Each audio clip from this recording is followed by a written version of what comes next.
전교조였는데요. 우파가 되었습니다. I know, it sounds crazy. Can you believe it?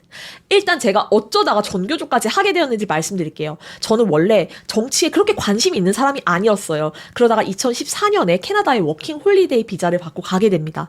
이미 거기는 분위기가 PC주의가 그냥 득세한 분위기였어요. 특히 젊은 사람들 사이에서는 그것에 대해서 반대 의견을 내면은 사회적으로 매장당할 수 있는 분위기였습니다. 모두 다 그게 옳다고 하니까 저는 그 사상에 그냥 젖어들었어요. 그리고 제가 2016년에는 베를린에서 또 워킹 홀리데이를 하게 됩니다. 그때 제가 독일이 복지 국가 타이틀을 갖고 있는 그 사회주의적인 모습에 젖어들었어요. 예를 들어 볼게요. 우리 독일 직장인들이 미혼일 때 세금을 정말 많이 내는데요. 그게 무려 40% 정도입니다. 그런데 국가에서 모두 보장을 해주니까 이게 좋은 건가 보다, 복지 국가인가 보다, 정의로운 건가 보다 하고 제가 단단히 착각을 했습니다. 이재명이 그때 페이스북에 뭐 기본소득 이런 거 많이 올릴 때였는데 그거를 제가 찾아서 막 읽었어요. 도대체 왜 그랬는지 모르겠습니다. 사실 독일의 그런 면모 때문에 독일에서 똑똑한 사람 다 미국으로 넘어가요. 성공하고 싶어서. 이게 다 인재 유출이고 국가로서는 손해입니다. 그리고 심지어 박근혜 대통령 탄핵하라고 프란덴부르크 문 앞에서 시위까지 했습니다.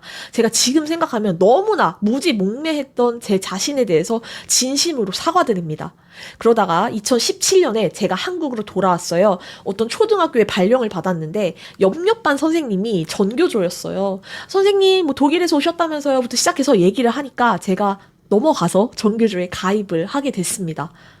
일단 텔레그램을 깔래요. 막 단톡방에 들어가는데 뭐 민주노총 단톡방도 들어가고 뭐 서울지부 무슨 지부에서 막 단톡방을 많이 들어갔는데 거기 올라오는 게시글이 납득이 안 돼요. 어떻게 이렇게 주장할 수 있지? 이게 맞나? 이게 교육을 위한 건가? 계속 의문을 갖게 하는 거예요. 그리고 제가 어떤 전교조 모임에 갔는데 거기 모인 사람들이 그 결이 제가 별로 어울리고 싶지 않은 사람들인 거예요. 그래서 이게 좀 잘못됐다 생각을 하고 3개월 만에 나왔습니다. 그리고 저는 그때까지만 해도 제가 좌파였지만 세월호 계기교육 이런 거 절대 안 했습니다.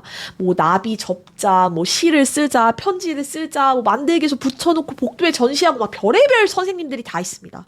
근데 저 초등학교 때 생각해보면은 성수대교 붕괴되고 막 상품 백화점 무너지고 이래도 그 어떤 선생님들도 저희한테 그걸 가지고 계기교육 뭐 이런 거 안 했어요. 그 계기교육입니까? 그건 그냥 선동교육입니다. 정치적인 거죠. 말도 안 되죠.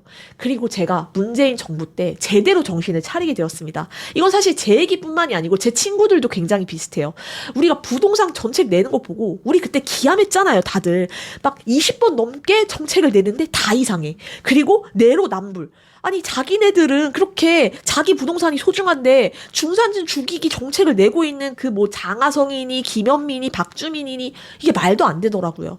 제가 부동산으로 조금씩 깨어나던 와중에 정신을 바짝 차리게 한 사건이 하나 터집니다. 전 국민을 분노하고 슬픔에 빠지게 했던 정인이 사건입니다. 이때 문재인이 입양아동 마음에 안 들면 양부모가 반품하고 교환할 수 있도록 하십시오. 이런 얘기를 했어요. 말이 됩니까? 이거는 그 입양 아동을 한 소중한 생명으로 보는 게 아니죠. 그래서 제가 그때 정말 이 사람들은 정체가 뭘까 깨어나기 시작했고 현대사 공부까지 하게 되었습니다. 여러분 나라가 가난하고 막 당장 배고프고 이러면은 민주하고 뭐고 눈에 안 들어옵니다. 우리나라가 6.25 전쟁 이후에 진짜 찢어지게 가난하고 배가 고프고 초가집 살고 있고 이러던 나라를 정말 잘 먹고 잘 살게 해준 기반을 만들어주신 분이 박정희 대통령이었구나를 제가 알게 됐어요. 독재자다. 독재자는 개뿔. 이게 독재자라고 생각하면 여러분 자기 자신의 이익을 위해서 막 착복하고 무슨 중국 공산당처럼 그 돈 싸들고 막 미국으로 자식 유학 보내면서 막 인민들을 다 가난하게 만들고 그래야 독재죠. 전 국민 잘 살게 해주고 뒷돈 안 챙기고 이게 어떻게 독재자라고 할 수 있겠습니까? 나라만을 생각하는 위인이라고 봐야죠. 그래서 제가 정말 잘못 생각했구나 를 알게 되었습니다.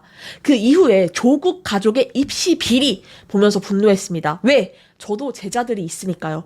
조국, 정경심, 조민, 저는 자식이 있는데도 지지하는 분들 보면 이해가 안 돼요. 나중에 애들 키워가지고 조민같이 입시 비리로 들어오는 애들 들러리 세우려고 지지하시는 건지 진짜 이해가 되지 않습니다. 제가 대선 때 윤석열 대통령 뽑은 이후에 딱히 정치 뉴스 보지 않았습니다. 저 먹고 살기 바쁘다고 생각했고 그냥 제 일에만 집중하고 있었어요. 그런데 이번에 계몽령 이후에 민주당의 악행이 드러나고 대통령이 혼자 외로운 싸움을 하고 있었구나를 알게 되니까 너무나도 죄송한 마음입니다. 예전에 홍콩 보면서 와 저기는 저렇게 자유를 잃는구나 했던 것이 우리나라에서도 똑같이 벌어지고 있었구나를 알게 되니까 너무나도 무섭고 이것은 정말 전 국민이 알아야 된다 이런 마음을 갖게 되었습니다. 여러분 지금 탄핵 반대를 둘러싼 프레임은 좌파와 우파의 싸움이 아닙니다. 공산화를 막아내고 자유민주주의, 자유대한민국을 수호하기 위한 구국운동입니다. 지금은 자료를 찾아보시면 굉장히 많습니다. 전환길 선생님, 그라운드 씨, 지금 대한민국이 어떤 상황인지 똑똑히 바라보셨으면 좋겠습니다. 감사합니다.